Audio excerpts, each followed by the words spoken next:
Bueno, ¿qué tal?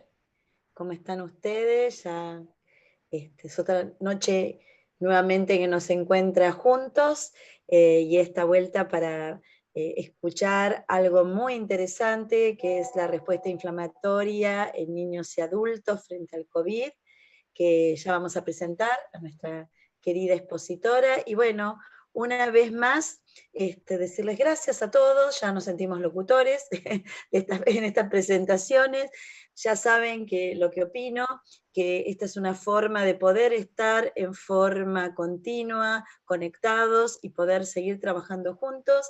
La CID es una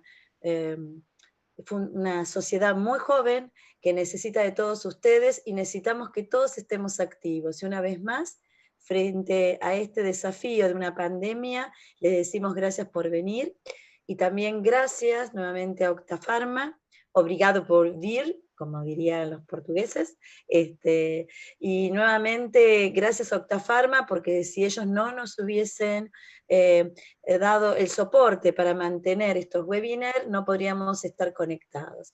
Y una vez más, vamos a seguir reiterando la importancia de estos encuentros. El 7 de agosto teníamos un encuentro de preguntas y respuestas entre los profesores de la CID y tanto médicos como fundaciones y sociedades de la región, pero se va a cambiar para mediados de septiembre, vamos a avisar con tiempo esa fecha. Sí, les contamos que estamos preparando dos webinars sumamente interesantes de casos clínicos para la presentación de casos clínicos de pacientes.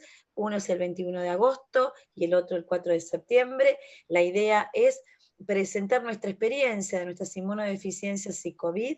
Esto me parece que es un espacio muy rico, que lo vamos a poder mantener en otras webinars para poder presentar casos clínicos sobre las inmunodeficiencias. Esto es un espacio coordinado por las doctoras Alejandra Aquí, Sara Espinosa y también la doctora, me cambió el cartel, la doctora Seminario, Gisela. Así que bueno, esto va a ser muy interesante y si esto tiene éxito, la idea es seguir presentando casos clínicos. Y ahora sí, la próxima pantalla donde estamos todos ansiosos de escuchar a nuestro querido Casanova, donde él el 27 de agosto va a presentar los resultados de errores innatos y la respuesta frente a SARS-CoV-19, y creo que bueno, va a ser algo sumamente interesante, no solamente para los miembros de la CID,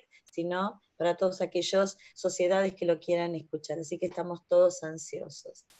Y sí, vamos a repetir, por favor, Alfonso, la necesidad de seguir registrando en nuestra sociedad. Ustedes saben, como les vengo diciendo, la CIS es joven, el registro es necesario para visualizar a nuestros pacientes, visualizar a nuestra sociedad, para buscar que las empresas nos ayuden, para buscar la importancia de que en la región debe haber gamma globulina, etcétera, etcétera, etcétera. Ya le demostramos en el webinar pasado que también hay una forma de registrar sumamente fácil y activa de los pacientes que padecen COVID-19 para tener también nuestra propia registro. Así que a todos aquellos que van a presentar casos clínicos, les voy a invitar que por favor también los registren.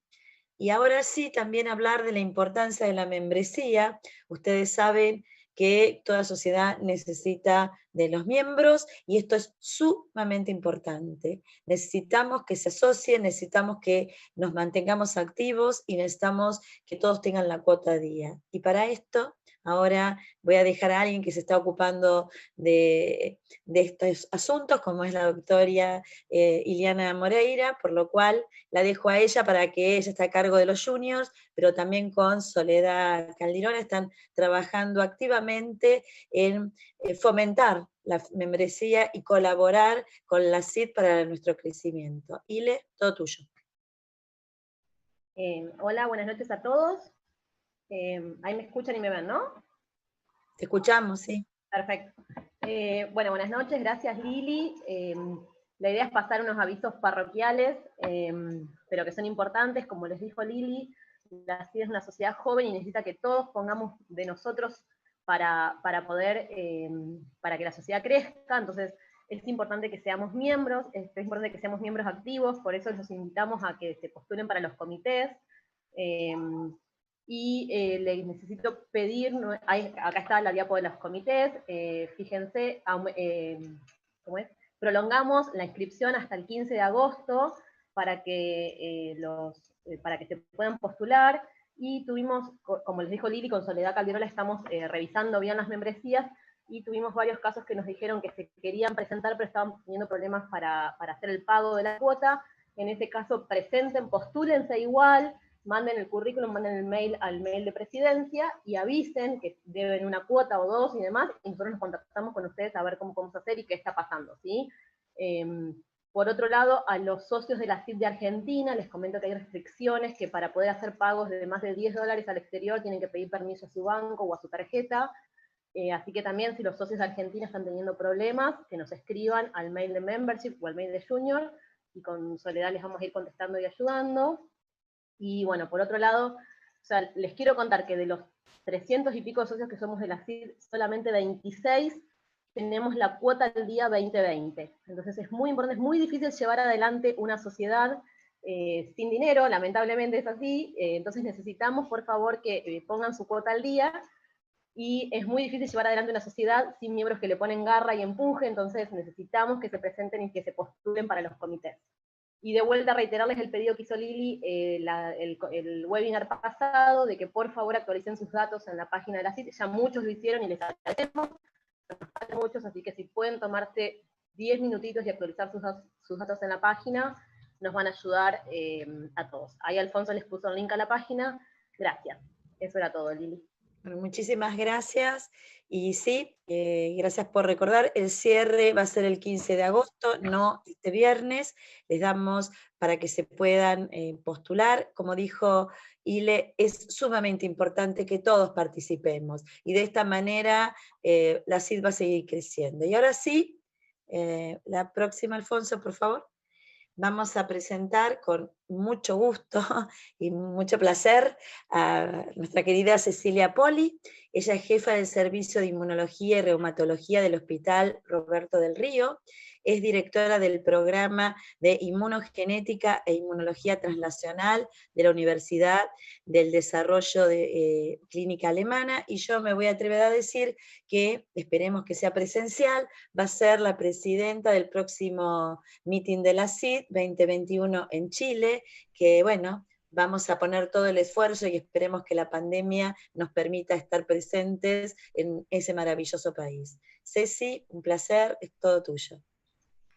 Muchas gracias. Quería agradecer a Lili por esta invitación a presentar este tema tan interesante, y también desde ya dejarlos muy invitados al próximo La CID 2021, que como dice Lili, esperamos sea presencial.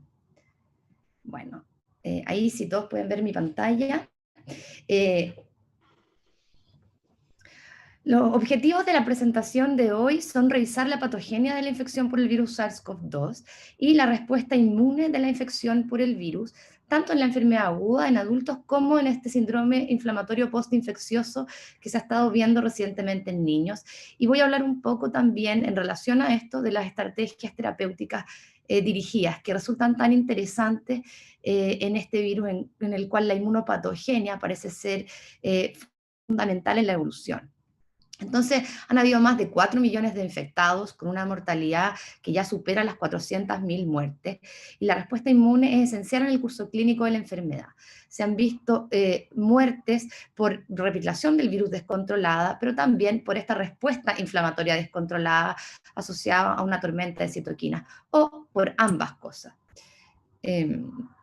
La respuesta inmune es diferente en los distintos fenotipos clínicos, los asintomáticos, los pacientes moderados y los severos. Por lo tanto, comprender qué los diferencia y qué diferencia su respuesta inmune tanto al inicio como en cada fase de la enfermedad, nos va a permitir tratarla mejor e identificar blancos terapéuticos.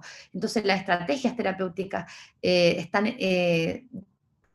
focalizadas en regular esta respuesta inmune con inmunomoduladores que estén dirigidos a qué es lo que está pasando en las distintas personas.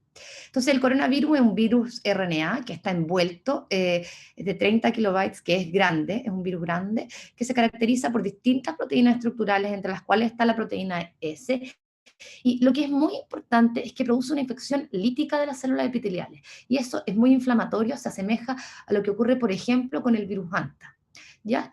Este virus entra, como sabemos, ¿no es cierto?, a través de los receptores de la ECA a las células del epitelio respiratorio. Ahí se pierde su envoltura, libera el RNA y este es replicado por nuestra maquinaria celular y utiliza nuestra maquinaria celular para volver a ensamblarse y secretarse a nivel del epitelio. Entonces, todo esto estimula los receptores de RNA intracelulares y por lo tanto estimula la respuesta a interferón tipo 1, que es la primera respuesta que se produce frente a una infección viral con presencia de RNA o DNA viral adentro de la célula. Estos receptores de la ECA están presentes en gran cantidad en el epitelio respiratorio y de ahí que este virus afecta mayormente al epitelio respiratorio, pero también está presente en distintos otros órganos, como por ejemplo en la nariz, el corazón, los vasos sanguíneos, el hígado, los riñones y el intestino. Y en relación a todos estos órganos se han visto manifestaciones clínicas importantes asociadas a este virus. Entonces hay distintos niveles de gravedad. La menor proporción de los pacientes, que va entre un 15 y un 20%, tiene un curso más grave y 5% de ellos un curso crítico. Y estos distintos grados de gravedad sugieren que hay diferencias en la respuesta inmune del huésped que podrían estar determinando estos distintos grados de gravedad. Entonces vamos a analizar qué sucede con la respuesta inmune. Entonces el virus entra a la célula del epitelio pulmonar. Esta proteína S es clivada por este TMPRSS2, que lo menciono porque es uno de los blancos terapéuticos. Ingresa a la célula y al liberar el RNA se produce piroptosis. Esta piroptosis resulta en una inflamación local secundaria con secreción de citoquinas, interleuquina 6 y P10, secreción de interferón por las células del sistema inmune que llegan al epitelio pulmonar, y estas células, como dije, entran en piroptosis, hay muerte de las células, ya que este virus es lítico. En un individuo normal, que tiene una buena respuesta al virus o asintomático, lo que sucede es que este virus llama a las células del sistema inmune, tanto los linfocitos TCD8 como TCD4, que reconocen estas células infectadas y las eliminan. Así también las células TCD4 estimulan a las células plasmáticas para producir anticuerpos neutralizantes que prevengan la posterior propagación del virus. Pero cuando hay una respuesta inmune deficiente, y eso es lo que queremos tratar de definir a través de esta charla, hay una excesiva infiltración de monocitos, macrófagos y células T a nivel del epitelio pulmonar. Se producen muchas citoquinas, principalmente interleuquina 6, interferón gamma, interleuquina 2, interleuquina 10, entre otros, que producen una mayor infiltración de linfocitos T, macrófagos, neutrófilos a nivel pulmonar, y se produce edema pulmonar, neumonía y una inflamación que termina siendo sistémica, a lo que llamamos una tormenta de citoquinas, que puede ser esa incluso la causa de muerte de los pacientes. Entonces revisemos en detalle qué pasa a nivel pulmonar. Hay una infección a nivel pulmonar, como dice G, llegan las células T, los neutrófilos, se produce interleuquina 6, interleuquina 1 beta, y eso podría controlar la infección a nivel pulmonar. Pero cuando el sistema inmune está disregulado, hay una hiperproducción de interleuquina 6 e interleuquina 1. La interleuquina 6 es quimiotáctica para los neutrófilos, y los neutrófilos en cantidad normal, ¿no es cierto?, logran controlar la infección, pero cuando hay una actividad disregulada de los neutrófilos se producen peroxidasas, ROS y metaloproteinasas que son muy dañinos a nivel del epitelio pulmonar. Producen una hiperpermeabilidad del epitelio pulmonar y una permeabilidad también vascular. Entonces este problema no es solamente ya en el alvéolo y en el epitelio pulmonar, sino también vascular. Hay un aumento de la permeabilidad vascular, una activación de la cascada de coagulación, se producen microtrombos que se lisan, se alza el dímero D, y esto, que es muy importante también, contribuye a exacerbar y perpetuar esta inflamación. Entonces, se produce un escenario en que hay una infección por el virus, aumenta la permeabilidad epitelial y capilar, hay una disfunción de estas citoquinas que se producen en exceso, esto activa la cascada de coagulación y esto activa aún más la producción de citoquinas y aumenta la inflamación, entonces se produce este círculo vicioso entre la disfunción endotelial, la hipocoagulabilidad y la hiperinflamación local a nivel del epitelio pulmonar. Entonces hay una interacción que es bastante compleja entre la disregulación de los vasos sanguíneos, ¿no es cierto?, a nivel local, también en el pulmón, la infiltración por células mieloides, una disfunción, como vamos a ver más tarde, de la respuesta interferón tipo 1, y todo esto en conjunto, ¿no es cierto?, va a llevar a una infección más severa. ¿Qué es lo que se ha visto a nivel del lavado bronquialveolar en los pulmones? Que los pulmones de los pacientes que tienen un curso crítico tienen mayor infiltración de neutrófilos, ¿no es cierto?, que esto tiene que ver con lo que les decía antes, la mayor cantidad de interleuquina 6, que es quimiotractante para los neutrófilos, y mayor cantidad de macrófagos derivados de monocitos, también en el lavado bronquialveolar. Las células inmunes del lavado bronquialveolar tienen estos linfocitos CD8 residentes de memoria, que tienen que ver con una respuesta más exacerbada, y también hay mayor presencia de linfocitos TCD8 que están exhaustos, ¿ya? Y que por lo tanto serían incapaces de responder y controlar la infección viral, y esto se asociaría a mayor cantidad de virus en el epitelio pulmonar. Hay una mayor cantidad de células linfocitos TCD4 de fenotipo TH1 que producen interferón gamma, y como sabemos el interferón gamma, ¿no es cierto?, activa a los macrófagos y a la producción de citoquinas, y también de células NK de tipo inflamatorio o activada. Entonces todo esto exacerbaría la respuesta inflamatoria a nivel pulmonar. Pero esto entonces que está pasando a nivel pulmonar, también en determinado momento, dado que hay mayor permeabilidad capilar y inflamación capilar, termina siendo una inflamación sistémica, y en algunos casos esto incluso se ha asociado a activación macrofágica, ¿ya? ¿Qué es lo que pasa en la respuesta inmune?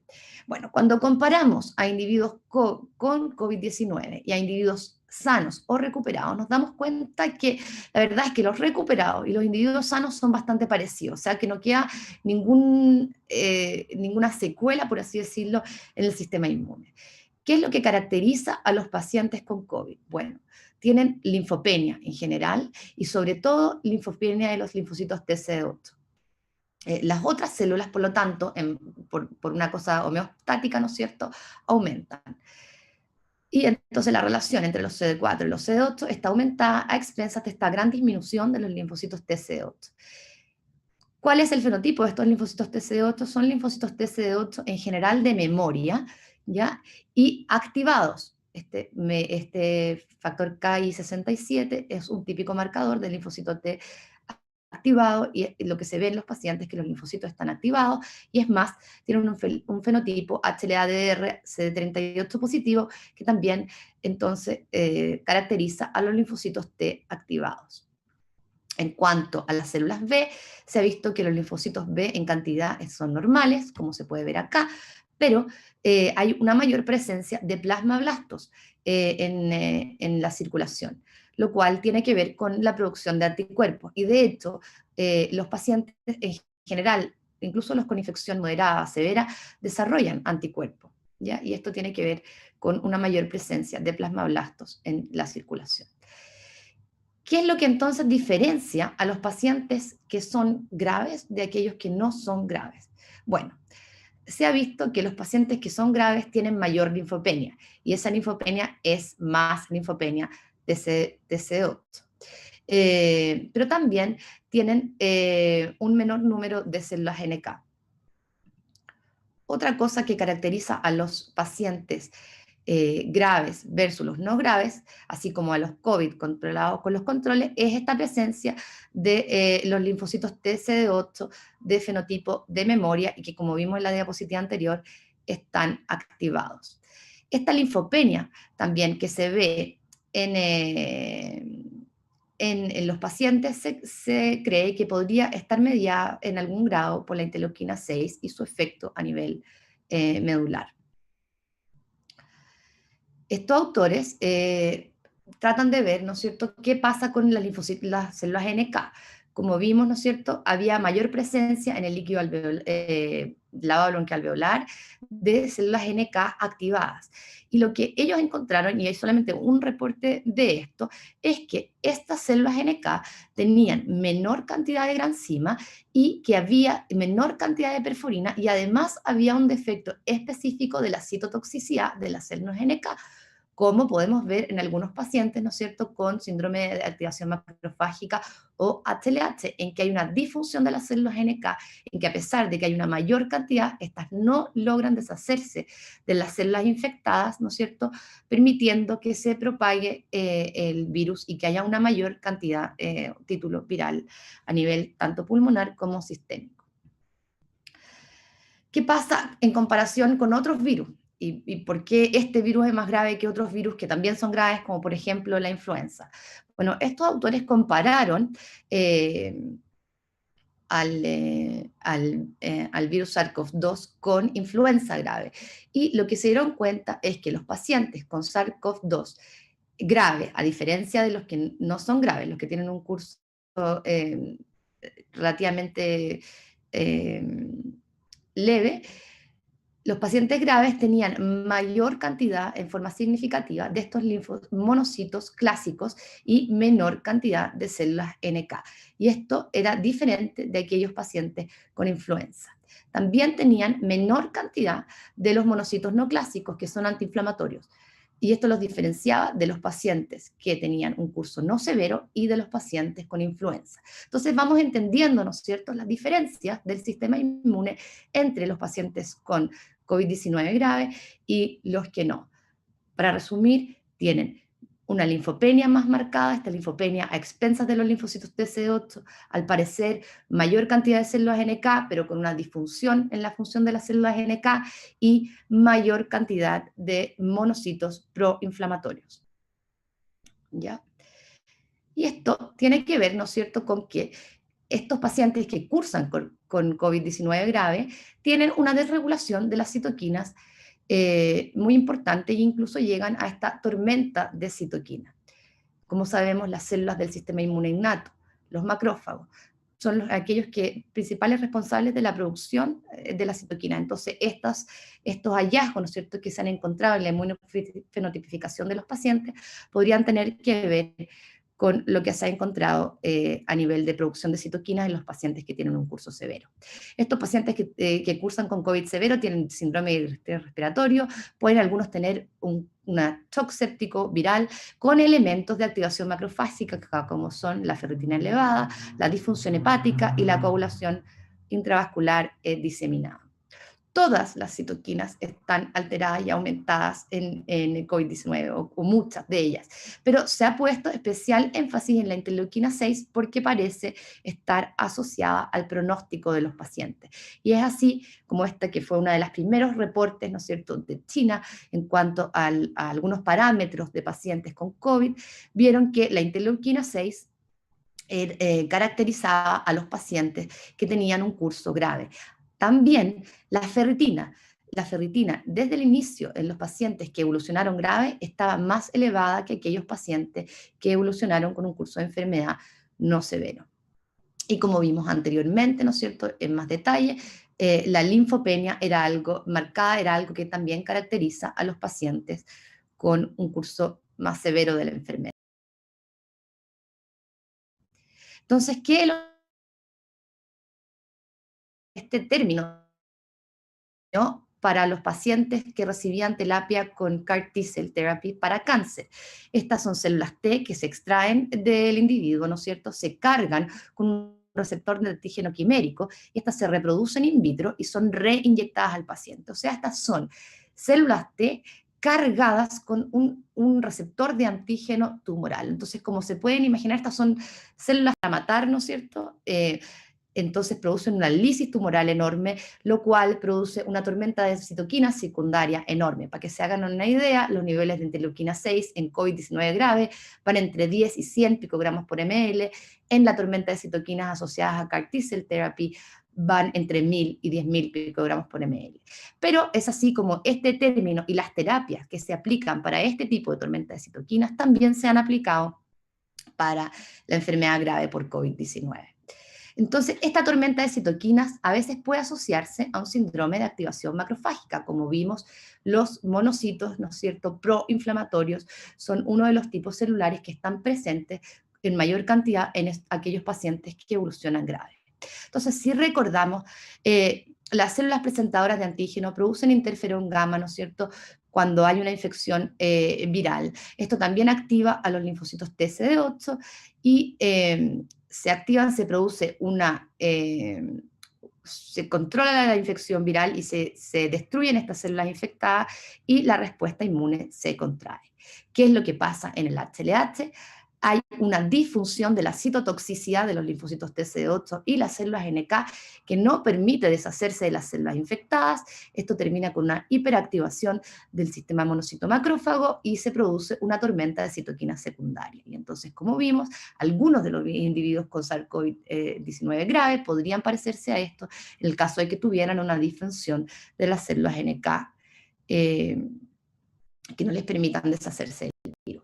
El síndrome de activación macrofágica asociado a algunas enfermedades reumatológicas y a síndromes autoinflamatorios como es la deficiencia en el NLRC4, o sea, la ganancia de función del NLRC4, se caracterizan por un aumento de la interleuquina 18, y esta es la que activa los macrófagos y los mantiene activados. No hay defecto en la capacidad citotóxica de las células, pero como estos macrófagos están hiperactivados por la interleuquina 18, también se produce una tormenta de citoquina. Entonces, lo que nosotros vemos que esta tormenta de citoquina es lo mismo, pero la fisiopatología que hay detrás es diferente y es importante porque nosotros podríamos contrarrestar la acción del interferón gamma, la acción de la interleuquina 18 o de alguna manera conocer y ayudar a la respuesta citotóxica de los linfocitos TCD8. Entonces, conocer qué es lo que está pasando detrás es muy importante para las medidas terapéuticas que se tomen. Como dije, la interleuquina 6 ha sido identificada como un marcador de severidad en los pacientes más severos. Aquí se comparan los severos con casos moderados y se ve que la interleuquina 6 es más alta. Este otro estudio comparó a aquellos pacientes que fallecieron con los pacientes que fueron dados de alta y también se vio que la interleuquina 6 es más alta. Esta interleuquina 6 activaría la cascada de coagulación, que por las razones que dije antes es muy importante en la fisiopatología de esta enfermedad y sobre todo en aumentar esta cascada inflamatoria y produciría también aumento de la permeabilidad vascular y aumento de la inflamación sistémica, porque la interleuquina 6 no solo produce, es la interleuquina 6 la que se produce, sino que a través de su receptor y sus factores de transcripción río abajo, activa la transcripción de otras citoquinas, y eso también es muy importante. Es también importante mencionar que esta interleuquina 6 ha sido identificada como factor de riesgo, pero no todos los estudios dicen en qué momento la midieron. Entonces, es un factor de riesgo, se ha asociado a severidad, a gravedad y a muerte, pero no necesariamente es un marcador precoz. Por lo tanto, es importante recalcar que estos pacientes deben ser seguidos en forma seriada con todos los parámetros inflamatorios. Muy importante la PCR, la VHS, la ferritina y entre otros, la interleuquina 6. Pero a pesar de que este sería un factor pronóstico, no necesariamente es un marcador precoz en aquellos pacientes que van a evolucionar con hiperinflamación y tormenta de citoquina asociada. Entonces, había un grupo de pacientes, ¿no es cierto?, en que hay una respuesta en sistema inmune innato, monocito, NK y citoquina inicial, que logra activar, ¿no es cierto?, la respuesta inmune adaptativa y la producción de anticuerpos neutralizantes. También tienen una respuesta de anticuerpos de linfocitos T, que les permite tener una memoria, ¿no es cierto?, que todavía no tenemos definido por cuánto duran, ni la respuesta de anticuerpos ni la respuesta a los linfocitos T. Y hay otros pacientes que no sabemos por qué evolucionan con esta persistencia de activación del sistema inmune innato, una tormenta de citoquinas, células T que están exhaustas, ¿no es cierto?, esta inmunosupresión relativa. Son pacientes que vienen de base con mayor linfopenia, ¿no es cierto?, y estos son aquellos pacientes que evolucionarían peor. ¿Qué es lo que se ha visto en cuanto a la respuesta inmune antiviral? La mayoría de los pacientes producen anticuerpos de tipo IgG, pero Lo que no sabemos y lo que se ha visto también en algunos estudios es que la duración de estos anticuerpos IgG no es muy larga, por lo tanto no otorgaría una protección de tipo de anticuerpo prolongada. Pero sí se ha visto que tanto los individuos que cursan con un curso no severo como aquellos que tienen una enfermedad severa tienen una producción de inmunidad de tipo linfocitos T. Y incluso aquellos individuos que tienen una enfermedad más severa tienen una respuesta T también más marcada.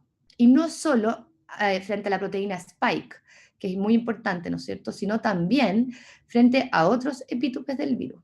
Entonces, esto es importante cuando pensamos en desarrollar una vacuna. Y decimos, no nos vamos a ocupar solamente la proteína Spike como epítope. Tal vez es importante considerar epítopes adicionales para mejorar esta respuesta de los linfocitos T. Y lo otro es que esta respuesta de los linfocitos T también podría estar asociada con esta exacerbación de la respuesta inmune y no sabemos qué pasa en niños. A lo mejor esto también, este tipo de respuesta del linfocito T explica la hiperinflamación que vemos postinfecciosa en los pacientes pediátricos. ¿Qué otra cosa se ha visto en cuanto a la respuesta inmune en pacientes severos, críticos y los que cursan con una enfermedad leve? Es la respuesta interferón. La respuesta interferón tipo 1, como dije en principio, es muy importante en todo tipo de respuesta de inmune antiviral. Y lo que vieron estos autores es que los pacientes que tenían un curso severo tenían un aumento de la señalización de interferón, pero que había una disminución de los genes estimulados por interferón tipo 1, como MX1, IFIM1 y IFIM2, en los pacientes más severos. Dicho de otra manera, o sea, tenían una como hiperactivación de la respuesta a interferón, pero con una activación genética posterior de estos genes estimulados por interferones tipo 1 disminuida. O sea, finalmente una disminución de la respuesta de interferón tipo 1. Estos autores vieron algo similar, ¿no es cierto? Vieron que los pacientes con COVID severo tenían algunos genes de la respuesta inmune tipo 1 exacerbados, pero otros estaban disminuidos con respecto a los pacientes con COVID leve o pacientes con influenza. Como podemos ver, el transcriptoma de estos pacientes con influenza, con COVID leve y con COVID severo, en algunas cosas se parece, ¿no es cierto?, pero en algunas cosas se diferencia. Es importante destacar que estas tres enfermedades se caracterizan por la producción de interleuquina 1 beta elevada, y eso también tiene que ver tiene algunas implicancias terapéuticas. Entonces, como dije, estos pacientes con COVID severo y los pacientes con COVID leve se diferenciaban en estos genes de respuesta de interferón tipo 1 y también en algunos genes de la respuesta de tipo NF-κB. ¿Qué es lo que vieron? Es que los pacientes más severos tenían menor cantidad de interferón alfa circulante, que se puede ver acá, que se correlaciona con un aumento de la carga viral, ¿ya? Entonces acá comparan el score de interferón en aquellos pacientes que estaban estables con aquellos que empeoraron, y el score de interferón, o sea, de los genes estimulados por los interferón tipo 1 o firma de interferón tipo 1 estaba disminuida en aquellos pacientes más severos. Y esto podría tener que ver con menor control de la replicación viral y mayor severidad. Otras cosas que encontraron estos autores, como habían encontrado otros, es la asociación de la severidad con la interleuquina 6, también mayor producción de TNF-alfa, mayor producción de interleuquina 1 beta y de interleuquina 10. No solamente hay un incremento en la interleuquina 6, sino también vieron que estaban aumentadas sus moléculas de señalización río abajo, como son STAT3 y SOX3. También vieron, como mostré en la figura anterior, que estaba hiperactivada la vía de NF-κB, que como sabemos nosotros, ¿no es cierto?, está también activada en todo tipo de respuesta inmune, pero en algunos síndromes autoinflamatorios se encuentra activada, y esto tiene que ver con esta fisiopatología inflamatoria. También vieron la expresión de otros genes como es RIPK, que se asocia a marcadores de apoptosis, que podría, lo que ellos refieren es que en estos pacientes críticos que tienen mayor linfopenia, parte de esa linfopenia podría estar explicada por este aumento de la interleuquina 6, que tiene un efecto a nivel medular, pero también parte podría estar explicada por un aumento de la apoptosis de los linfocitos T. Como si fuera poco, ya vimos que los pacientes graves entonces tenían una peor respuesta de interferón tipo 1, pero además el virus tiene ciertas maneras de evadir esta respuesta antiviral de interferón tipo 1, y así bloquea las señales de los PRR, o sea, estos receptores de RNA viral, también inhibe la señalización que lleva a la producción de interferón tipo 1 y también inhibe la síntesis proteica de los interferón tipo 1. Por lo tanto, a varios niveles inhibe la señalización de los interferones tipo 1. Y esto quizás puede tener que ver con los hallazgos que encontraron los autores anteriores, a que los pacientes más graves tenían una respuesta a interferón tipo 1 disminuida. Entonces no se sabe si esto es algo de base de los pacientes o hay cierta contribución del virus mismo que sabemos que inhibe la respuesta a interferón tipo 1, y esa es una de las maneras que tiene de evadir la respuesta inmune del huésped. Entonces, entre este balance entre la respuesta inmune y la severidad en COVID hay varias cosas que participan, ¿no es cierto? Una es la carga viral, la otra es esta alteración del sistema inmune, la otra es la inhibición precoz de la respuesta de interferón tipo 1, que puede ser determinada por el huésped o determinada por esta alta carga viral, la inhibición de esta respuesta inmune celular adaptativa y la inhibición de la respuesta inmune innata. Y todo esto culmina en que hay mayor replicación viral y mayor respuesta inflamatoria. ¿Ya? Esto lleva a un aumento de la cascada de la coagulación, a un aumento de la producción de las citoquinas, hiperinflamación, mayor daño intersticial a nivel pulmonar, mayor liberación de citoquinas, puede haber un síndrome hemofagocítico secundario, activación macrofágica, coagulación intravascular diseminada y finalmente una falla orgánica múltiple que puede llevar al fallecimiento del paciente. Entonces, quiero mostrarles esto que en parte ya mencionó Lili antes. Este es el esfuerzo del doctor Jean-Laurent Casanova y Helen Su, con el cual muchos de nosotros estamos colaborando, ¿no es cierto?, para determinar las alteraciones genéticas que interfieren con la respuesta inmune antiviral o el control de la inflamación, que podrían estar predisponiendo a algunos individuos a desarrollar una enfermedad por COVID-19 más severa. Entonces, con lo que les acabo de contar, ya se pueden imaginar, ¿no es cierto?, dónde vamos a encontrar estos defectos. Entonces, este paper salió hace unos pocos días. Los autores identificaron 2 hermanos que tuvieron COVID severo. Estos 2 hermanos, en el fondo resulta interesante porque son 2 hermanos, el papá también había tenido COVID en esta familia y él no fue severo.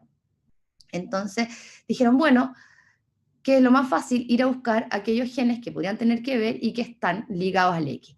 Y es así como encontraron variantes hemicigotas en el receptor de la inmunidad innata TLR7, y cuando cuantificaron la cantidad de TLR7 midiendo la cantidad de mRNA en estos pacientes, vieron que en los pacientes afectados de ambas familias, 1 y la familia 2, el nivel, la cantidad de TLR7 a nivel de expresión de mRNA estaba disminuida, y los individuos que eran wild type y los controles no estaban disminuidos.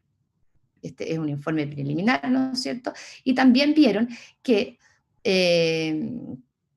estos pacientes tenían una deficiencia de la respuesta de interferón tipo 1 asociada a esta deficiencia de TLR7. Entonces, como vimos, se ha identificado que hay una deficiencia de la respuesta de interferón tipo 1 en aquellos pacientes severos, y no solo eso, sino que se logró identificar en 2 familias con un defecto en TLR7 que tiene que ver con la respuesta de interferón tipo 1, que cursaron con COVID-19 grave y tenían estos genes de la respuesta a interferón tipo 1 también una expresión disminuida. Y es más, ¿no es cierto?, cuando estimulaban la producción de interferón gamma, estimulando este receptor de TLR7, lo que vieron en los individuos afectados, ¿no es cierto?, aquí ocuparon imiquimod para activar la producción de interferón gamma, es que ellos tenían una producción muy deficiente de interferón gamma que depende de la estimulación de este receptor TLR7. Por lo tanto, tenían una disfunción cuantitativa y funcional del receptor de TLR7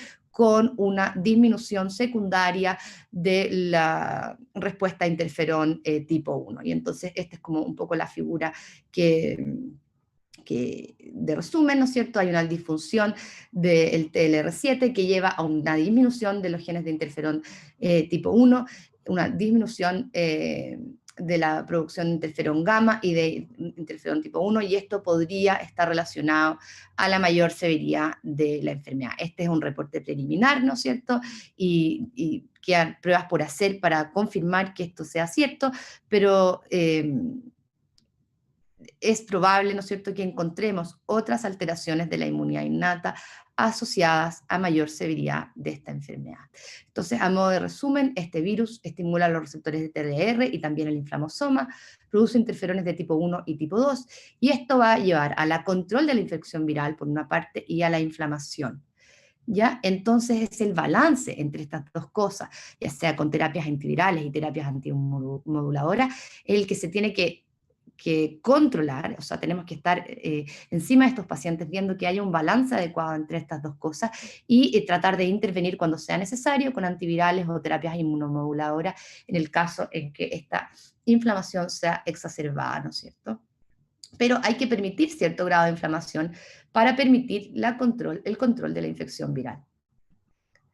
Entonces, así como se han planteado diferentes terapias inmunomoduladoras, bueno, lo más obvio resulta el plasma convaleciente, ¿no es cierto?, en que le entregamos anticuerpos neutralizantes directamente al paciente, la gamma-globulina en dosis inmunomoduladora como una manera de controlar esta inflamación exacerbada que ocurre en algunos pacientes, los corticoides, ¿no es cierto?, como una manera también de controlar esta inflamación exacerbada, que como ya sabemos han tenido buenos resultados, y la inhibición de ciertas vías específicas, como es la de la interleuquina 6, que como mostramos es muy importante en la infección por este virus, el tocilizumab, que se ha ocupado en algunos casos, inhibe el receptor de la interleuquina 6 y también la interleuquina 6 soluble.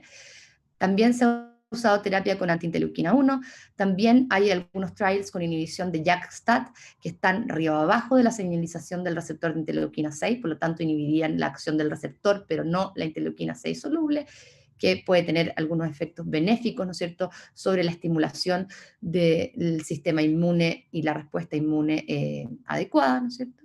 La inhibición de la vía interferón gamma, que sería el principal responsable de esta activación macrofágica que ocurre en aquellos individuos que tienen una tormenta de citoquinas, y también el interferón beta, que se ha utilizado en etapas precoces, y todavía hay pocos reportes de esto, y no está claro si sirve o no sirve.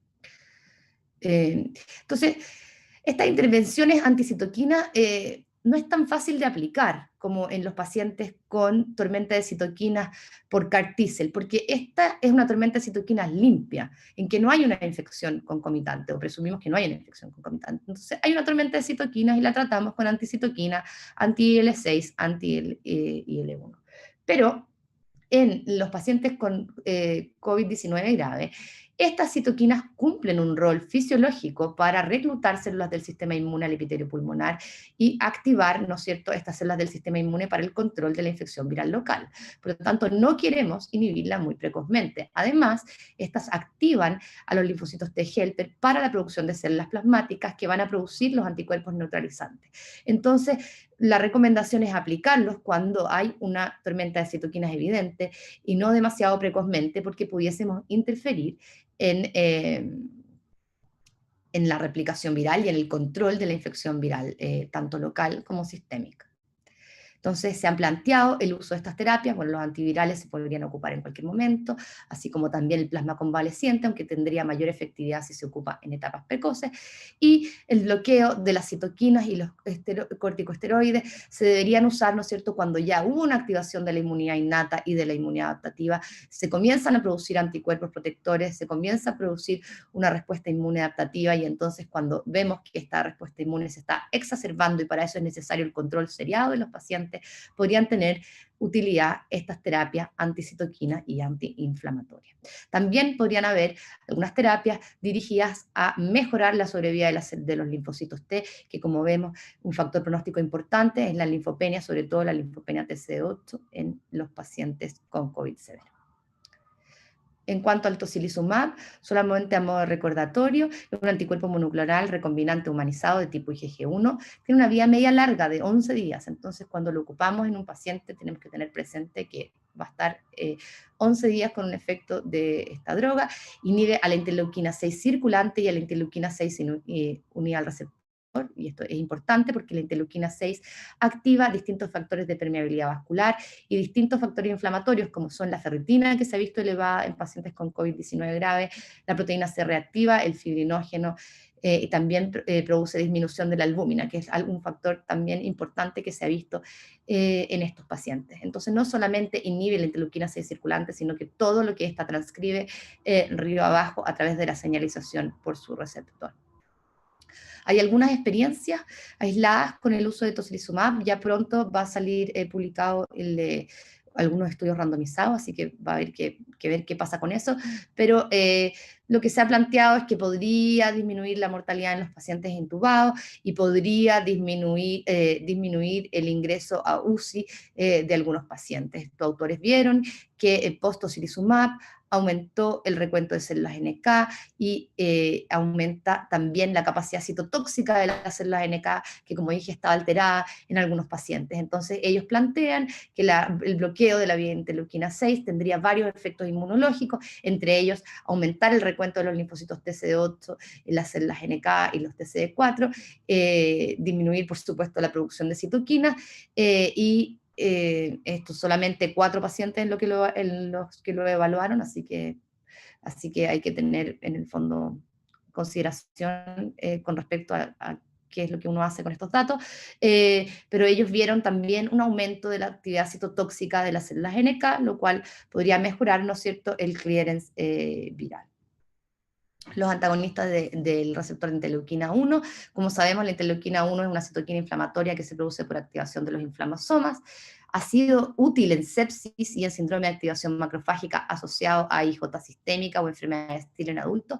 No solo útil, sino también segura, entonces tendría un potencial rol en bloquear esta respuesta inflamatoria exacerbada, y lo que se pretendería con esto es disminuir esta cascada inflamatoria cuando el paciente se está inflamando y por lo tanto disminuir el ingreso a UCI, la inflamación y la gravedad de los pacientes. Tiene la gracia de que ha sido utilizada en contexto de sepsis, no así el tocilizumab, que es más riesgoso desde el punto de vista infeccioso, es titulable y está aprobada para su uso en niños. No está disponible en Chile y en varios países de Latinoamérica lamentablemente tampoco está disponible. ¿Qué es lo que se ha visto con tocilizumab? Con dosis altas de tocilizumab de 5 miligramos por kilo 2 veces al día, estos autores vieron y trataron 29 pacientes, vieron que lograron disminuir la mortalidad y disminuir la conexión a ventilación mecánica. Entonces, la terapia con antiinterleuquina 1 en etapas precoces podría tener un rol en controlar la inflamación y la gravedad de los pacientes asociada a este síndrome de tormenta de citoquinas e hiperinflamación secundaria. Este es otro trabajo también con un N muy pequeño de 5 pacientes en que utilizaron anakinra en pacientes relativamente jóvenes y lo que vieron es que al utilizar anakinra cae la PCR, cae la fenilrutina. No solo eso, que eso sería esperable, ¿no es cierto?, porque estamos disminuyendo la acción de una citoquina, pero también vieron mejoría a nivel de los infiltrados pulmonares en el escáner y vieron mejoría en cuanto a la oxigenación y disminución del requerimiento de oxígeno de los pacientes. ¿Qué pasa con el COVID en niños? En general, los niños se habían descrito como que no iban a ser afectados por esta enfermedad, ¿no es cierto? Tenían síntomas respiratorios leves, y lo que se había visto en estos niños asintomáticos es que tenían una menor activación de los linfocitos T. Como dije al principio, los pacientes adultos se caracterizan porque estos linfocitos T, que aunque están disminuidos en cantidad, están hiperactivados. Esto no es así en niños, y estos son niños asintomáticos, los que vieron en este trabajo, y entonces tendrían menor activación de los linfocitos T, y esto podría correlacionarse con la menor gravedad de esta enfermedad en estos pacientes. No solamente eso, sino también tenían menor producción de citoquinas, ¿no es cierto? Estos son los niños comparados con los adultos, sobre todo CXL9, que indica, ¿no es cierto?, esta activación del eje interferón gamma, que ha sido asociada a la activación macrofágica, menor producción de interleuquina 1 y menor producción de interleuquina 12. Y hasta ahí todos pensábamos que la tormenta había pasado para los niños, hasta que empezaron a aparecer estos reportes de MIS-C o PIMS asociados a TOC, miocarditis y enfermedad Kawasaki-like en niños. Entonces, ¿a qué se debe esto? ¿Qué pasa con la respuesta inflamatoria en niños? ¿Qué pasa con la respuesta inmune en estos niños? ¿Por qué están desarrollando esta enfermedad? Bueno, quería ilustrar esto con un caso clínico que tuvimos en el Hospital Roberto del Río, en Chile. Este es un paciente de 8 años, previamente sano, de sexo masculino. Tenía una historia de 5 días caracterizada por fiebre, náuseas, diarrea y dolor abdominal, e ingresa con taquicárdico e hipotenso. Entonces, inicialmente se pensó que este paciente tenía un shock séptico del foco abdominal, se tomaron hemocultivos, coprocultivo, y se inicia tratamiento antibiótico con cefotaxima. Después aparece una PCR positiva para COVID-19, el paciente persiste hipotenso, taquicárdico y febril después al 7º o 8º día de síntomas.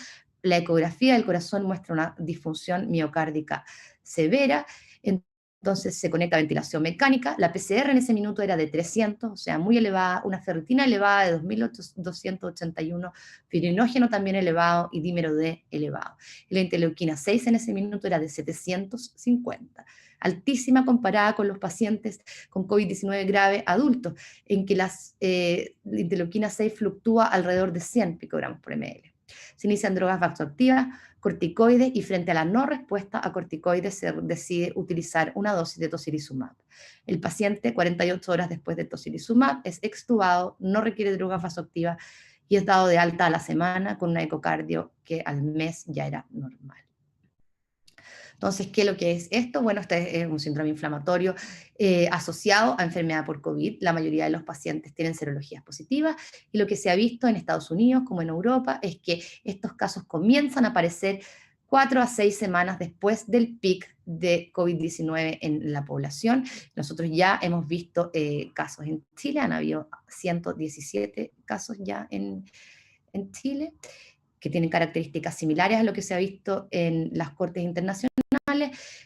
Un poco para resumir, qué es lo que se ha visto en estos pacientes, es que todos tienen compromiso multisistémico, la mayoría tienen más de 4 sistemas comprometidos, el 80% ha requerido UCI en alguna de las series, 4% ha fallecido, el 91% tienen compromiso gastrointestinal, más o menos la mitad de ellos pueden tener todavía PCR positiva para COVID, o sea, es postinflamatorio en algunos de los niños, pero en otros puede coexistir esta PCR positiva con la IgG positiva, que está positiva en la mayoría de los casos, 97% de los casos, ¿ya?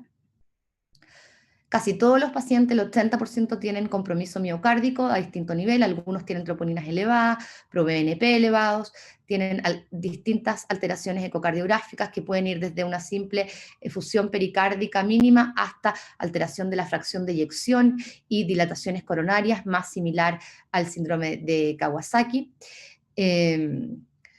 Y se han identificado como distintos clústeres de síntomas, y probablemente esto tiene que ver también con distintos fenotipos inmunológicos, y eso todavía no lo sabemos. Entonces los niños más pequeños, que tienen más manifestaciones dermatológicas, se parecen más a la enfermedad de Kawasaki, y los niños ya más grandes en edad escolar, que tienen algunas manifestaciones de Kawasaki, pero tienen mucho más compromiso miocárdico, con miocarditis, shock y mayor presencia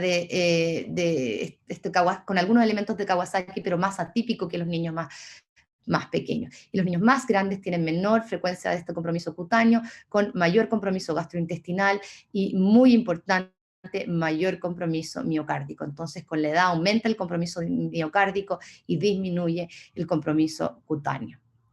¿Qué es lo que se ha visto desde el punto de vista inmunológico? Todavía hay muy poquitos estudios. Lo que se ha visto es que cuando comparamos estos niños con MIS-C o PIMS con respecto a los pacientes con COVID severo, con distrés respiratorio, y con respecto a los pacientes que han donado plasma convaleciente, es que en el COVID severo hay una respuesta de IgM que es importante, que no es tan importante en los pacientes con PIMS, no así la respuesta de IgG, que parece ser importante en ambos, y más importante que en aquellos pacientes recuperados que son donantes de plasma convaleciente. La actividad neutralizante de estos anticuerpos se ha visto que es similar entre los pacientes con COVID severo y estos pacientes con PIMS, pero los pacientes con COVID severo tendrían mayor actividad de anticuerpos neutralizantes que los pacientes con PIMS. Otro estudio de anticuerpos en pacientes con PIMS comparado a pacientes, estos son los PIMS que requirieron UCI y los PIMS que no requirieron UCI. Los PIMS que requirieron unidad de tratamiento intensivo tenían respuestas de IgG más exacerbadas que aquellos pacientes que no lo requirieron, ¿ya?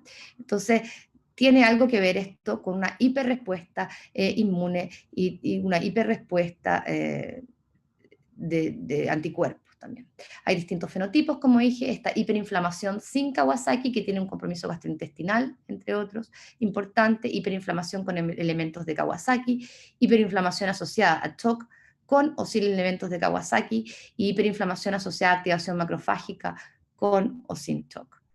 ¿Cuál es la diferencia fisiopatológica entre estos? Si es que existe alguna o no, o son diferentes grados de gravedad de una misma fisiopatología. ¿Deberían tratarse en forma distinta esto? La verdad es que la respuesta a estas interrogantes no la sabemos y tenemos que investigarla. ¿Qué es lo que se ha visto? ¿En qué son diferentes el síndrome de Kawasaki que todos nosotros conocemos y el síndrome de Kawasaki asociado a COVID-19? Bueno, lo que vieron Verdoni, que es un grupo italiano, que son los primeros que vieron esta asociación entre Kawasaki y COVID-19, se dieron cuenta que estos Kawasaki asociados a COVID-19 tienen ferritinas mucho más altas, troponinas elevadas, que en los pacientes con Kawasaki en general no está elevada, ProBNP mucho más elevado, tienen mayor frecuencia de ecocardiografías alteradas, como vimos en la corte anterior, casi un 80% de los pacientes tienen una ecocardio alterada, mayor requerimiento de inótropos, a diferencia de los pacientes con Kawasaki antes de esta pandemia, o sea, mayor TOC, mayor compromiso miocárdico. ¿Qué es lo que han visto otras series?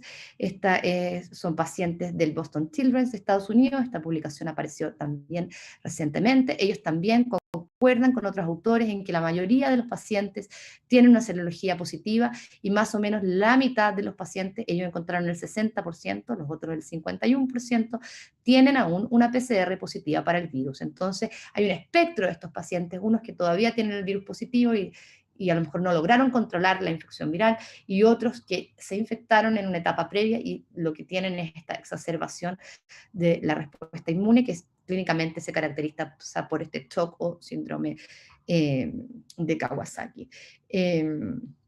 Ellos también vieron, ¿no es cierto?, que la mayoría, varios pacientes tenían la mitad más o menos alteraciones ecocardiográficas. Algunos pacientes podían tener también compromiso pulmonar concomitante, tenían ProBNP muy elevados en el 50% de los pacientes, procalcitoninas elevadas en un gran porcentaje de los pacientes. Y esto es importante porque en los pacientes con síndrome de distrés respiratorio por COVID-19, la procalcitonina sirve para diferenciar. O sea, si es que es baja, sirve para decirnos que los pacientes no tienen una infección bacteriana concomitante. En los pacientes con PIMS, esto es más difícil porque la mayoría de los pacientes tienen procalcitoninas elevadas, PCR muy elevada, ferritinas muy elevadas, VHS muy elevada. ¿Qué otras cosas se han visto a nivel celular? Si los tratamos de comparar con los pacientes con Kawasaki, bueno, los pacientes con PIMS tienen un mayor espectro de edad, mientras que los pacientes de Kawasaki en general son preescolares, algunos escolares, pero la mayoría son preescolares. En cuanto a las manifestaciones clínicas, el PIMS tiene menos frecuencia de las manifestaciones de Kawasaki, por lo tanto, frecuentemente se manifiestan como un Kawasaki atípico, ¿no es cierto? Y tienen menos criterios de Kawasaki que los pacientes con Kawasaki. Así que todavía está por verse si la fisiopatología es distinta, es similar o es exactamente igual. En cuanto a la dilatación coronaria, los pacientes con PIMS tienen mayor frecuencia de dilataciones coronarias pequeñas, pero no de aneurismas gigantes. Eso no lo vieron por lo menos en esta corte de Boston. Y con mayor alteración de la función miocárdica, o sea, similar alteración de la función miocárdica que los pacientes con Kawasaki. En cuanto a los linfocitos y los parámetros inflamatorios, lo que vieron es que los pacientes con PIMS, al igual que los pacientes con COVID severo, tienen linfopenia, ¿ya? Muy marcada, con recuentos absolutos de linfocitos disminuidos, un recuento absoluto de neutrófilos no tan aumentado como lo que se ha visto en adultos y menos aumentado que en Kawasaki. Las plaquetas, a diferencia de los pacientes con Kawasaki, son plaquetas bajas, y al igual que los pacientes con Kawasaki, pueden tener alteración de las pruebas hepáticas y los niveles de PCR y velocidad de eritrosedimentación están elevados, similar a los pacientes con Kawasaki. Cuando los comparamos con pacientes con activación macrofágica, ¿qué es lo que pasa? Bueno, los pacientes con PIMS tienen una marcada elevación de interleuquina 6, el paciente que yo les mostré tenía un nivel de interleuquina 6 de 700, también tienen elevación de la interleuquina 10, y si los comparamos con algunos pacientes con activación macrofágica, la verdad es que se parecen bastante. Tienen elevación del CD25 soluble, elevación de la ferritina, que parece ser mayor en los pacientes con activación macrofágica. Esto, aquí hay algo que los diferencia claramente, como dije, la interleuquina 18 es algo que caracteriza a la activación macrofágica asociada a patologías reumatológicas, y esta no estaría tan elevada en los pacientes con PIMS, pero de nuevo son poquitos pacientes, todavía nos queda mucho por aprender de la fisiopatología de este síndrome inflamatorio. Así también la CXL9, que está correlacionada con la activación de la vía interferón gamma producida por los macrófagos, también es mayor en los pacientes con síndrome de activación macrofágica que en los pacientes con PIMS. De nuevo, muy poquitos pacientes, así que todavía hay mucha investigación que hacer con respecto a esto. En cuanto al manejo, muy cortito, aquellos que se presentan con enfermedad de Kawasaki, se hace el manejo habitual de la enfermedad de Kawasaki, probablemente con un uso más precoz de corticoides, y se han planteado también los tratamientos con anticitoquinas en casos que no hay respuesta. Anti-TNF en los pacientes con Kawasaki, y podría ser anti-interleuquina 1, de hecho lo han usado harto en las cortes de Estados Unidos, ¿no es cierto?, para aquellos pacientes con TOC y miocarditis. Podría usarse también el tratamiento con anti-interleuquina 6, que usamos nosotros en nuestros pacientes, porque no tenemos disponible anti-interleuquina 1. Tratamiento es similar en aquellos pacientes que solo se presentan con TOC. Aquí tendría también un rol la inmunoglobulina en dosis inmunomoduladora, al igual que los pacientes con Kawasaki, los corticoides y también el tratamiento con anticitoquinas. Aquí se privilegiaría más la antiinterleuquina 1 y antiinterleuquina 6 sobre el infliximab, que está indicado solo en aquellos pacientes con Kawasaki. La profilaxis con heparina, que puede ser muy importante porque, como les dije, esta activación de la coagulación y la endotelitis contribuye a la inflamación, así que se recomienda en pacientes con tiroides elevado, y es muy importante el seguimiento clínico y ecocardiográfico porque la mayoría de los pacientes tienen compromiso miocárdico. Lo importante es que las intervenciones sean dirigidas según el probable mecanismo fisiopatológico subyacente, y aquí hay que tener la intervención de las distintas especialidades, así como también investigar más de cuál es la fisiopatología de este síndrome, qué es lo que caracteriza fisiopatológicamente e inmunológicamente a los distintos fenotipos. También, al igual que en los adultos, se recomienda tratar esta hiperinflamación en este punto de inflexión, ¿no es cierto?, en los adultos en esta fase respiratoria, los niños probablemente lo estamos pillando en esta fase de acá, ¿no es cierto? Entonces es muy importante en los pacientes con enfermedad hiperinflamatoria asociada a COVID controlar los parámetros inflamatorios en forma seriada para darnos cuenta cuando esto se está convirtiendo en una tormenta de citoquinas y es necesario intervenir. En conclusión, la activación inadecuada del sistema inmune asociada a COVID está asociada a COVID severo. Todos los pacientes con COVID-19 severo deben ser evaluados para detectar y tratar precozmente esta hiperinflamación. Ahí están los parámetros a evaluar. Y las intervenciones deben ser dirigidas según el probable mecanismo fisiopatológico subyacente. Y es muy importante la necesidad de estudios para entender el PIMS. Los protocolos están cambiando frecuentemente y es esperable que cambien más a la luz de la nueva evidencia inmunológica que tengamos en los siguientes meses. Muchas gracias por haber escuchado esta presentación y quedo disponible para sus preguntas.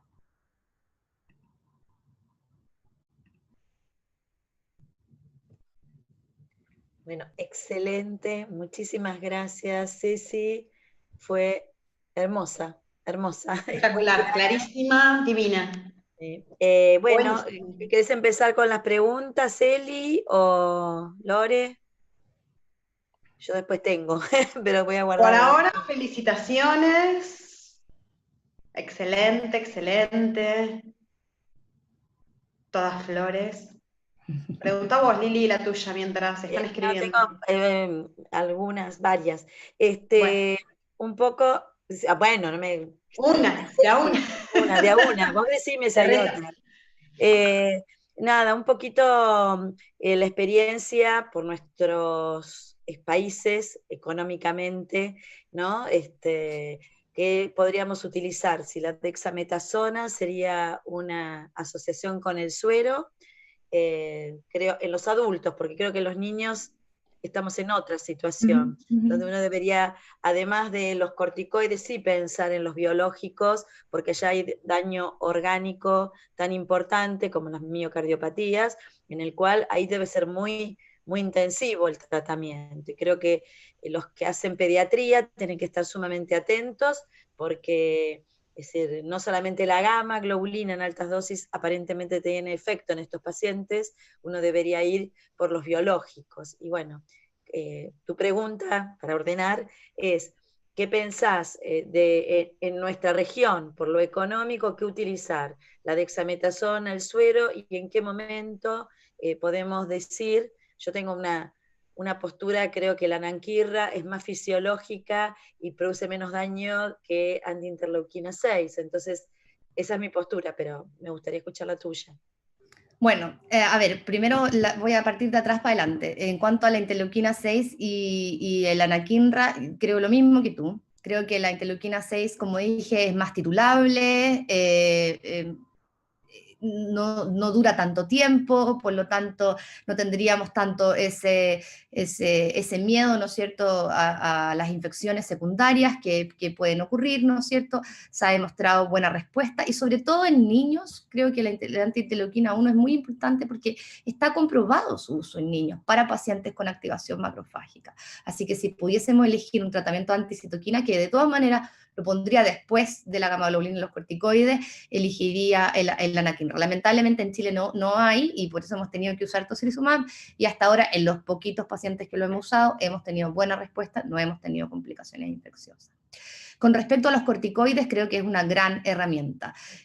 Han logrado disminuir la mortalidad, la dexametasona en adultos más que al parecer otros corticoides, pero la verdad es que si uno tiene cualquier corticoide para darle, la recomendación es utilizar los corticoides, con una salvedad, y que hay que tener mucho cuidado en los adultos con el día de los síntomas, porque no se deberían usar precozmente, idealmente no antes del día 7 o 8, porque como mostramos esta curva, ¿no es cierto?, en que aparece la inmunidad innata y empieza a aparecer la inmunidad adaptativa, no queremos interferir, ¿no es cierto?, en el estímulo de la respuesta inmune, que es fisiológica, y un uso muy precoz de corticoides podría ser deleterio. Entonces, siempre estar controlando a los pacientes desde el punto de vista inflamatorio, y cuando vemos que la inflamación va hacia arriba o que ya llegó el paciente muy inflamado, utilizar corticoides, pero tratar de considerar, ¿no?, los días de síntomas, los días que ha tenido este sistema inmune, de activar la respuesta inmune adaptativa y los anticuerpos neutralizantes. Eso. Y una pregunta, vos, primero, la endovenosa, es decir, los trabajos, viste, en la Naranquirra es endovenosa o subcutáneo.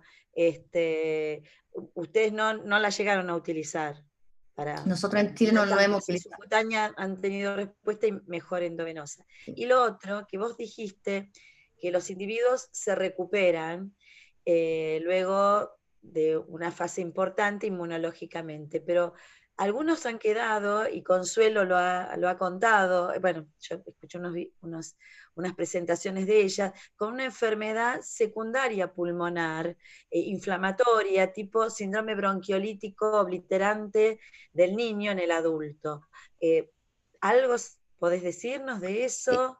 Sí, yo creo que eso es muy importante y es muy importante controlar la evolución de estos pacientes porque esta hiperactivación inmunológica y tormenta de citoquina está asociada con el reclutamiento de neutrófilos a nivel pulmonar y los neutrófilos a nivel pulmonar producen daño y producen fibrosis y eso es lo que se está viendo, eso es lo que se vio también para MERS y otros coronavirus y por eso es que también es importante si hay terapias dirigidas antiinflamatorias como los corticoides. Creo que la gamma globulina no tiene mucho rol en los adultos, tiene más rol en los niños. Que podamos usar precozmente para evitar esta hiperinflamación pulmonar, esto es clave o debería ser clave para disminuir la fibrosis y esta como bronquiolitis obliterante que puede producirse posteriormente. Creo que eso es muy importante, sobre todo en adultos. Y en niños va a haber que ver qué pasa con ese miocardio, si ocurre algo similar a lo que está pasando en el pulmón de algunos adultos. Entonces creo que es fundamental controlar la hiperinflamación, o sea, estar encima del paciente y cuando se está hiperinflamando, tratarlo. No sé si hay preguntas, si no. Sí, hay una pregunta, Ceci, preguntan la dosis de esteroides en niños. Eso es variable. Nosotros en el hospital donde yo trabajo, que hemos tenido bastantes casos, hemos tenido ya como 30 casos, entonces hicimos nuestro propio esquema que tiene que ver un poco con la presentación clínica del paciente. Entonces, si el paciente tiene activación macrofágica, que es lo más complicado, pero lo más fácil, 30 miligramos por kilo de metilprednisolona, como otras acciones macrofágicas, gamma globulina, etc.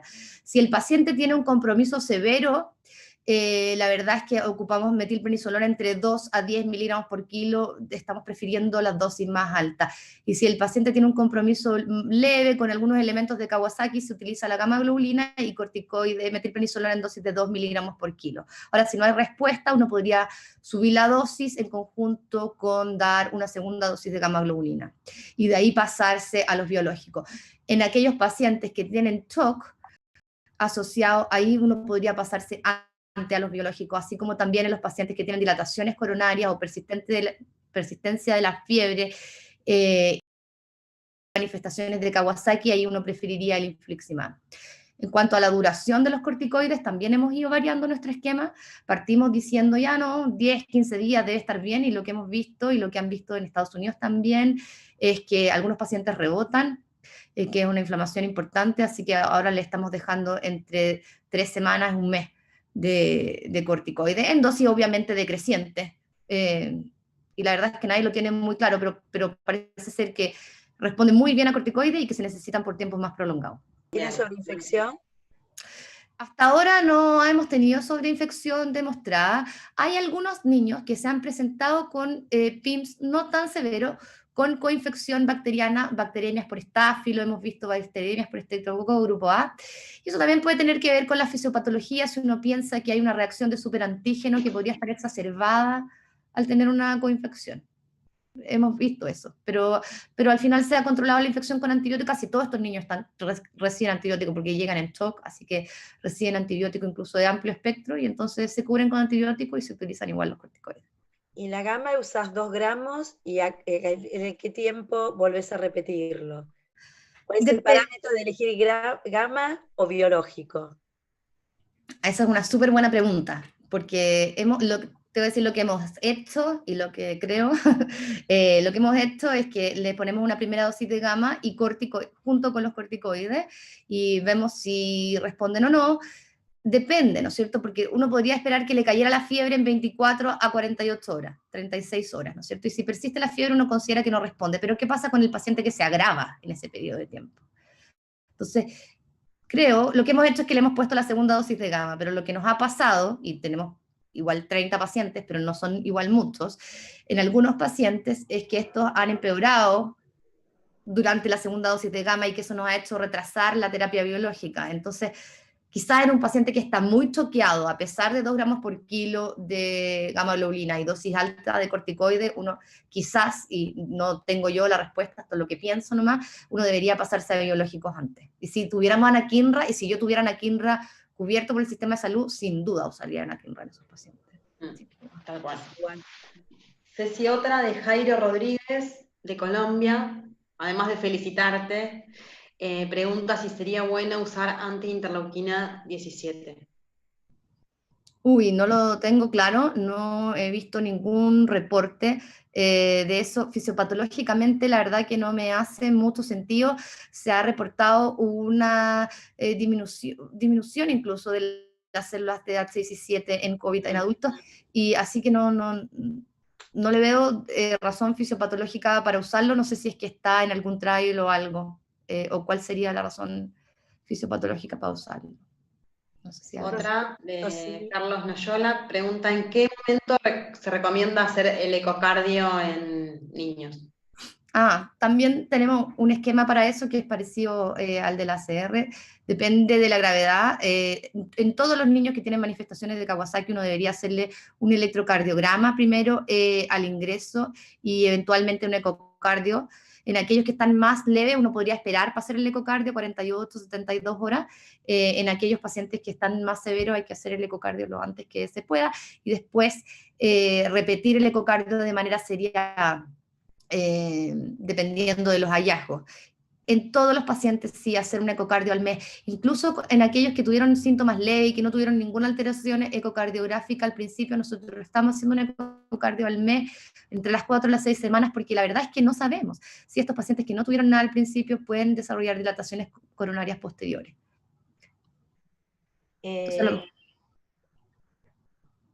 Tamara dice, nuestra querida Tamara, ¿considera pulsos de metilprednisolona?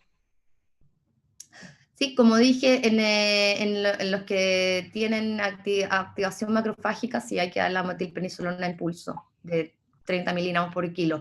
Y en aquellos pacientes con shock severo y que tienen algunos elementos siempre de activación macrofágica, uno podría considerar pulsos menores de 10 miligramos por kilo.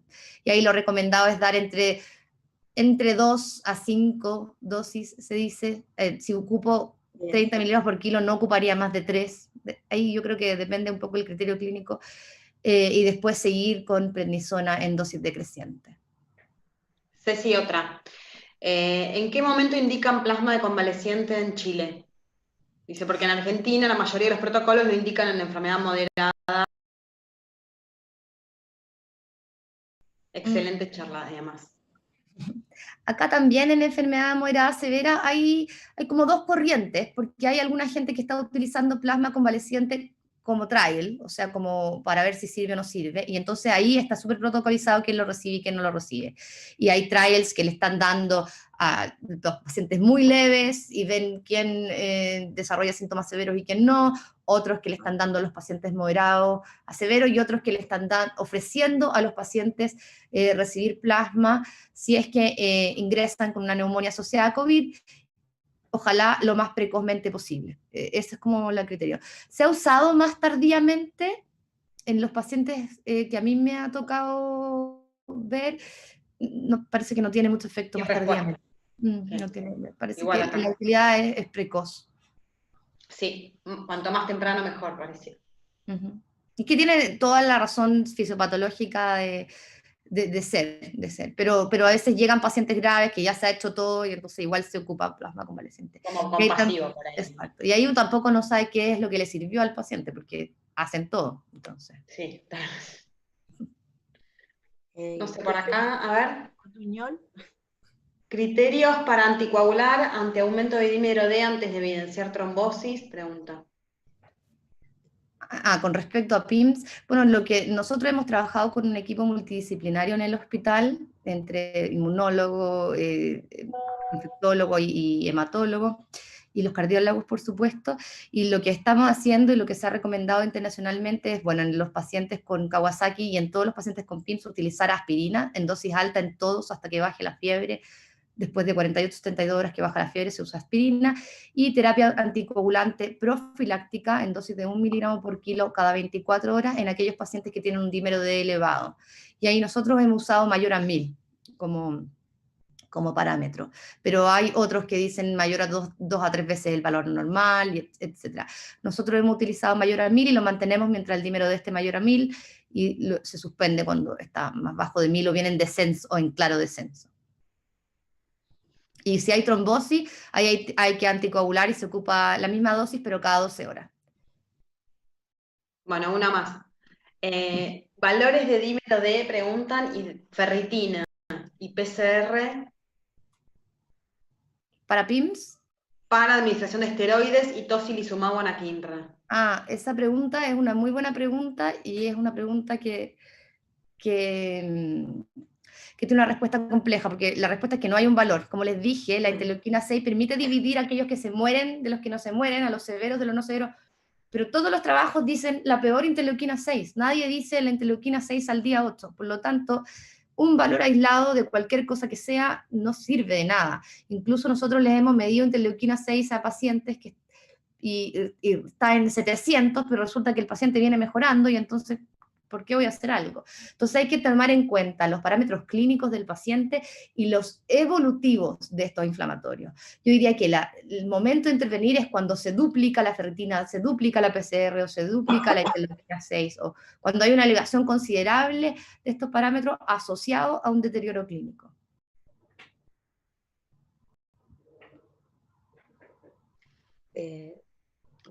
Dice, ¿han encontrado dilatación coronaria en pacientes con síndrome multisistémico a su ingreso? De ser así, ¿qué recomendaría para su manejo? Y te felicitan. Sí, hemos encontrado dilatación coronaria en algunos pacientes. La mayoría de estas dilataciones coronarias han regresado más bien rápidamente, y el manejo es igual que en Kawasaki. Gamma globulina, corticoides. Si los pacientes ya tienen PCR COVID negativa, estamos usando los corticoides inmediatamente y no esperamos a la respuesta de la gamma. Como han reportado las series anteriores, este Kawasaki es un Kawasaki más severo.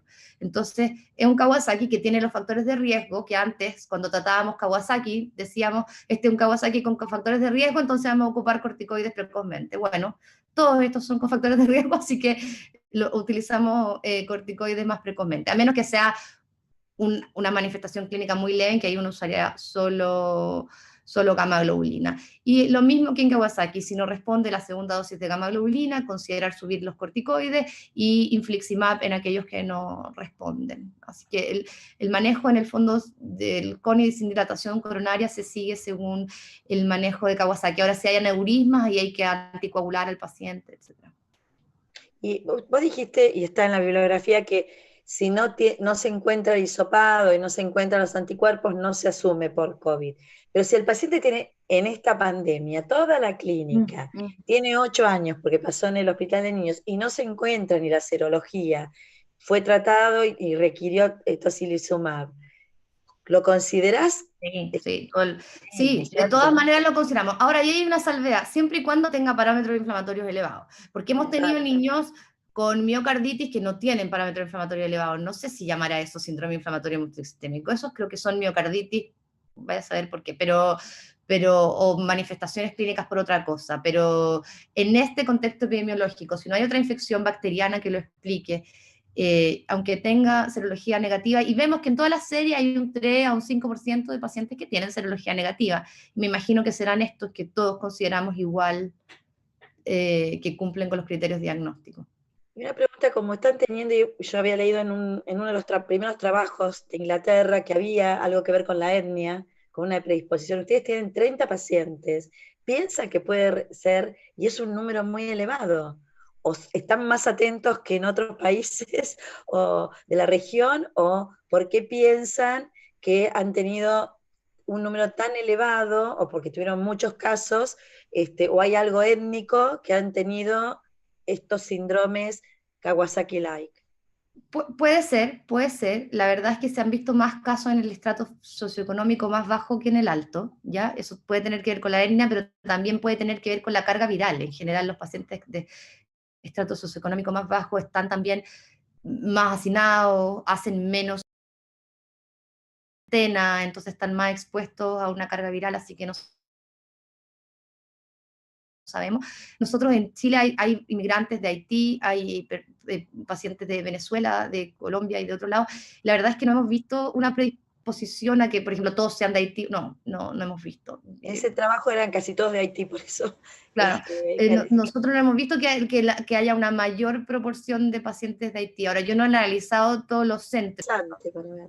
Sí, estos 117 o 119 casos que ya van a nivel nacional están siendo como recopilados y reportados a nivel nacional, y ahí van a analizar esas variables. Pero nosotros en nuestro hospital no lo hemos notado, por lo menos. Hay una from Brazil, vou hablar em portunhol, it's easy to understand. Se existe algum benefício do uso de inibidor de C1 en pacientes pediátricos? Esa es una pregunta muy interesante, porque la hipercoagulabilidad parece ser importante en estos pacientes, y el inhibidor de C1 podría tener un rol en esta cascada inflamatoria que se activa secundario a la hipercoagulabilidad. Desde el punto de vista fisiopatológico me parece interesante, pero la verdad es que no sé si tendría una indicación preponderante antes que los otros biológicos. Pero sí podría tener una utilidad, porque fisiopatológicamente el complemento es importante cuando se activa la cascada de la coagulación, y eso también contribuye a exacerbar la inflamación.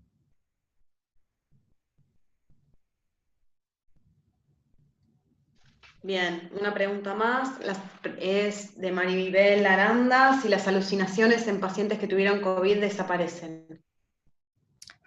Esa también es una pregunta muy buena. La mayoría de los pacientes, o sea, no la mayoría, pero varios pacientes, hasta un tercio de los pacientes en las cortes de Europa, de Estados Unidos, nosotros también hemos visto bastante compromiso neurológico que es variable, y en general hemos visto que desaparece. En general hemos visto que toda la inflamación desaparece, si es que se maneja con terapia antiinflamatoria. Nosotros tenemos la suerte de estar en Latinoamérica y de que esos casos se vieron primero en Europa y en Estados Unidos, entonces nosotros llegamos avisados, entonces todos los pacientes han recibido corticoides, gamma-globulina, etc. Entonces, quizás eso puede ser que contribuya a mejorar la evolución, no lo sabemos, pero ha sido reversible, tanto el compromiso el compromiso miocárdico, neurológico y todo. Pero falta mucho para ver, es muy precoz todavía para saber con qué alteraciones pudiesen quedar los pacientes después, tanto miocárdico como neurológico, como otros sistemas pulmonares. Así que bueno, ¿hay alguna más? No. Bueno, muchísimas gracias, Ceci, fue extraordinaria, fue muy rica las preguntas y tus respuestas, y bueno, fue un placer, como siempre, compartir y verte. Un placer para mí también, muchas gracias por haberme invitado, por todos los que participaron. Siempre son importantes estas instancias de comunicarse, así que muchas gracias. Bueno, y por favor presenten los casos clínicos, que vamos a aprender todos muchísimo. Sí, hemos tenido fundamental, muy importante. Pacientes en el hospital. Es muy importante. Nos va a ayudar a todos a hacer mejor medicina con nuestros pacientes. Así que muchísimas gracias. Bueno, nos vemos entonces. Hasta la próxima. Nos vemos hasta luego. Adiós. Hasta luego. Chao, buenas noches.